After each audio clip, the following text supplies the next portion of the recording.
Hey there, Zuko. Well, it's a rainy day outside, so I think it's time to find a new horror movie to watch. Let's check out Netflix and see what they have on there.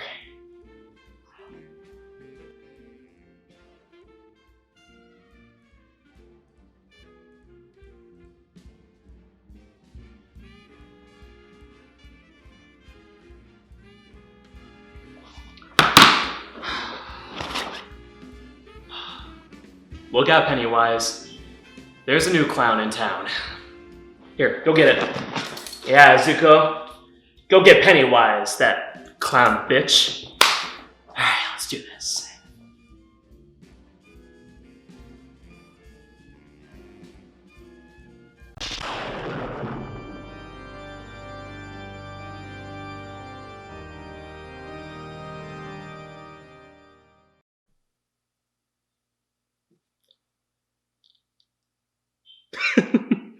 That was my embarrassing attempt at doing an Art the Clown impression, but there's no way a guy like me would come across even remotely terrifying.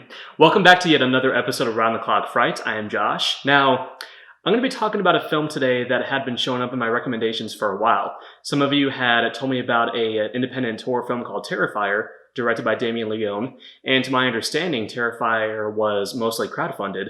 It was a situation where a filmmaker, was really passionate about a project that he was trying to put together, so he went on the internet and he collected the funds himself, mostly from fans and supporters.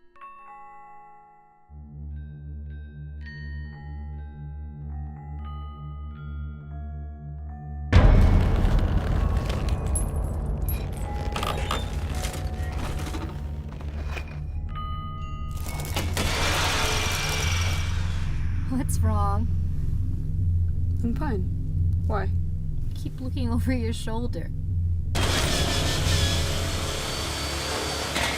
And that has to be commended. I mean, in this day and age, especially with all of the subpar Hollywood studio projects being released, you have to commend a filmmaker like Damien who's willing to, go online and say, hey, there's a project I really want to make, so please, support me by, adding to my budget and helping me get the film made. So yes, I definitely commend him for doing that, and I'm here to talk about the final product. Now, I just have to mention right off the bat that I have a pretty intense fear of clowns. It all started when my parents showed me Poltergeist back when I was very young. I watched Poltergeist at a very young age, and the fucking clown doll in that movie really did a number on me. And so did The Brave Little Toaster, released by Disney.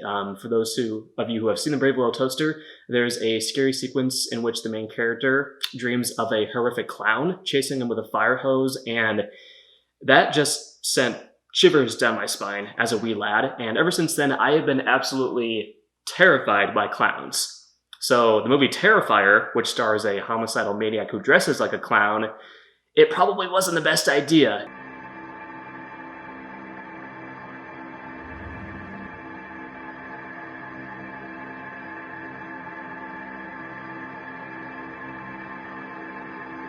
I had a feeling that this movie would cause me to curl up in bed and cry to myself. I'd probably be sucking my thumb for a good long while, and yeah, this movie actually did affect me, quite a bit. Right off the bat, I just have to say that this movie was obviously made on a very small budget, but some of the things they were able to accomplish, like some of the amazing practical effects and like the makeup, like the overall look of the movie, it's astonishing what they were able to accomplish. I mean, this must have costed like no more than $100,000, but every penny is shown up on the screen.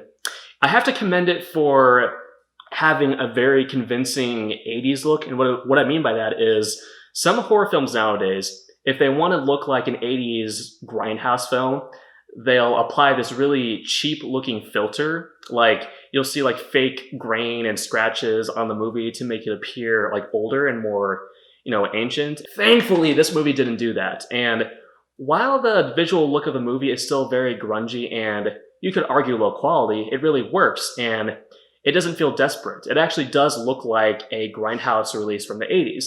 Much of the film is doused in this kind of red filter. Like scenes will just kind of have this red tint to them, and I thought it looked fantastic. I have to commend the director of photography for doing that, and I really dug the visual look of this movie.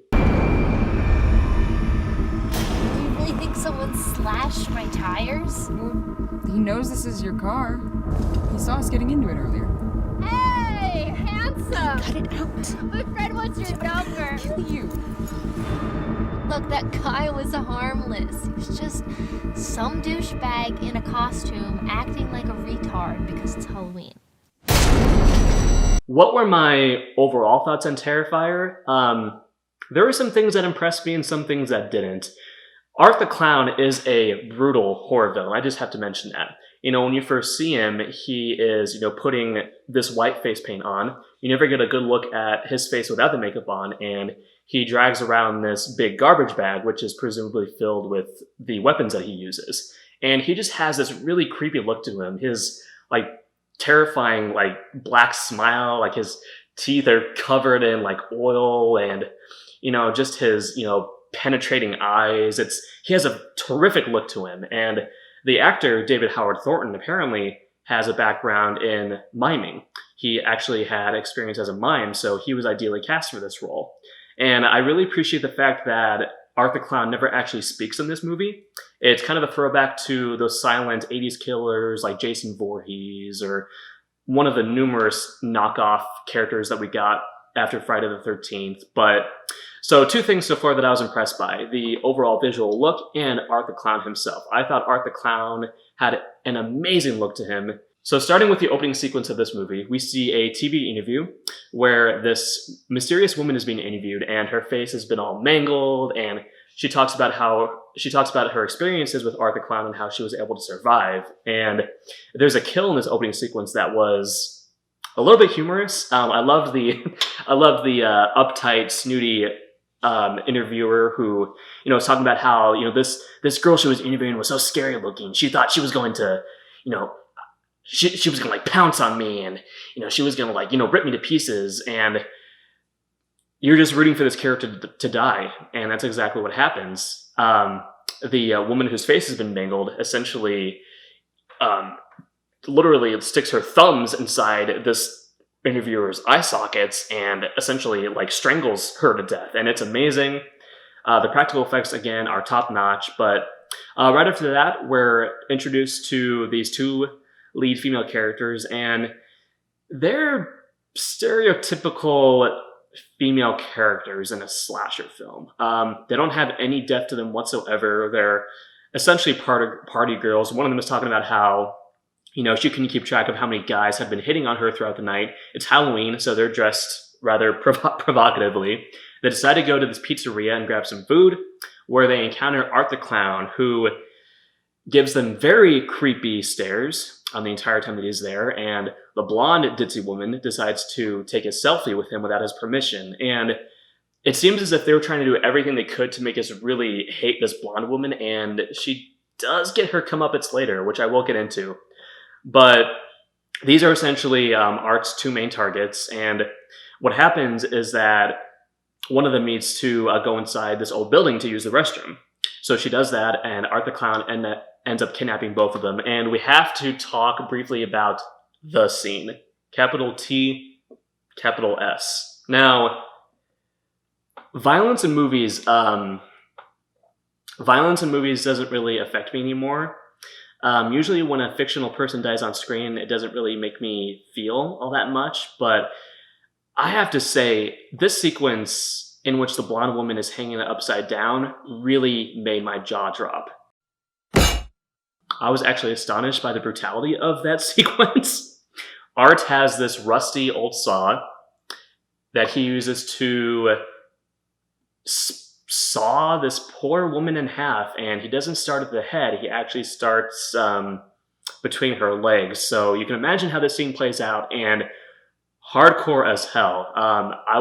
Like I said, I was shocked by the sequence. And, for the rest of the movie, I mentioned earlier that I felt this movie could have been more creative with its premise. The setting is pretty boring, I have to be honest. It's essentially this old rickety building. There's the production design is pretty basic. There's nothing really clever to it, and the atmosphere isn't all that terrifying. It's the kind of setting we've seen in a million other horror movies. And when I see a killer clown in a movie, I expect crazy settings. I expect bizarre, maybe colorful environments, something like the movie Haunt, produced by Eli Roth, or certain sequences in the Warner Brothers adaptation of It. But here, it's just this standard looking abandoned warehouse, or building, I'm sorry, and it just wasn't very appealing to look at. I thought they could have been a bit more clever as far as the overall production design of the movie, but other than that, there are a couple of other intense sequences that were a bit uncomfortable to watch, and they really went all out with the practical effects in this movie. There's a sequence where Art encounters this troubled homeless woman. This woman has this plastic doll, which she thinks is her actual child, and Art teases her at first. He's gently rocking the doll back and forth, asking her to be quiet. The homeless woman attempts to appeal to his better nature. She holds him in very close. We cut away. The next time we see her, she's had her front side completely torn off, and Art, completely nude, has attached the skin to his body and is mocking one of the lead female characters, and just another example of this movie's utter brutality. I mean, damn. If this were made by a Hollywood studio, we definitely wouldn't be seeing, some of these sequences. Or rather, these sequences would be implied. We wouldn't be able to get some of the gorier details.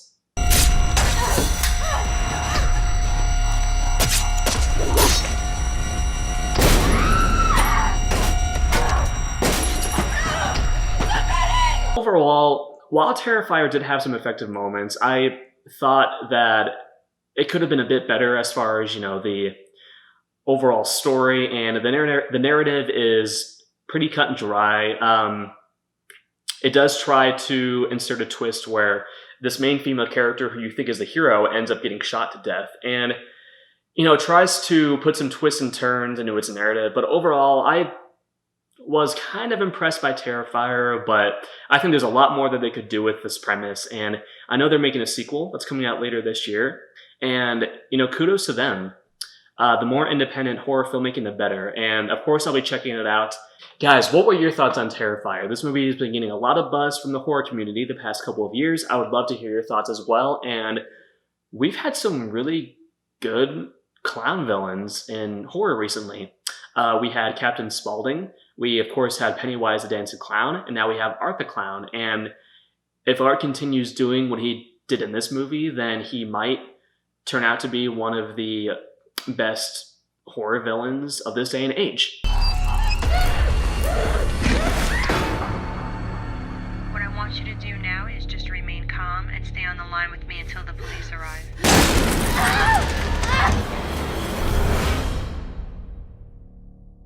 But yes, guys, thank you again. Thank you so much for joining me in my discussion of Terrifier. Let me know what your thoughts were of this movie. If you like this, go ahead and subscribe to our channel, Round the Clock Frights. And if you have any good horror movie recommendations, I would, of course, love to hear them. The next video that we're probably going to end up doing, my friend Kim is going to be talking about some of the Cartoon Network episodes that scared her as a kid. I, of course, did a video talking about the Nickelodeon episodes that scared me as a kid. But now Kim and a friend of hers are going to talk about the Cartoon Network shows that scared the crap out of them as kids. So looking forward to that. Have a scary day, boils and ghouls, and stay safe out there. And just, if you encounter any demonic-looking clowns, just please stay away. Unless they're Sid Haig. That guy was amazing. Rest in peace, Sid.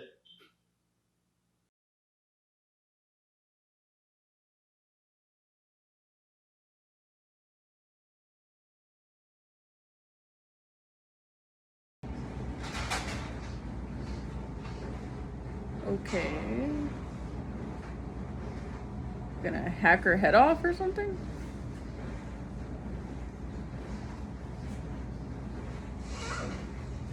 Okay.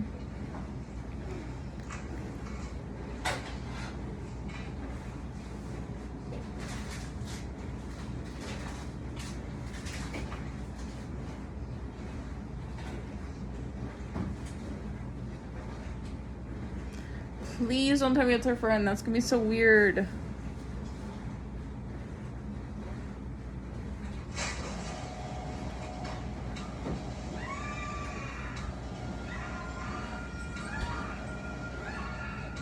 What the fuck? Okay.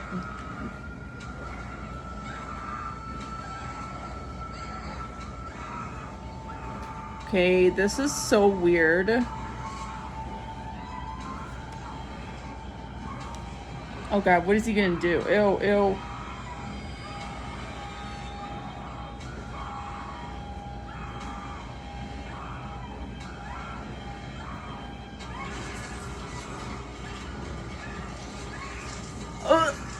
Ew, gross.